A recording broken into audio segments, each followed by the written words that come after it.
Ayan guys, meron dyan mga small garden. Meron dyang spinach. Meron din dyan eggplant. Meron din dyan mga yung mga like parsley. Yung mga ganon. Meron dyan alugbate. Yan, may mga nag-garden dito kasi ito yung building. Tapos yung baba, ito napaka-wide yung space hanggang dun sa sa may mga doon, marami dong mga bandaron. Maraming mga ang tawag nito yung aloe vera, aloe vera, marami.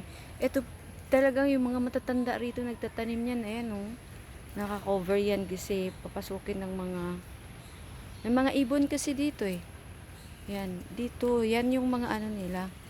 Yung mga pataba nila. Kaya lahat kahit halaman, meron ng mga fertilizer. Kaya nowadays talaga, eto may oregano pa nga meron ka rito, maglaga ka lang ng oregano pala dito Yan, the best yan Yung amo ko, ayan may COVID, siya 5 days. Ayaw niya mang uminom ng ayan lang.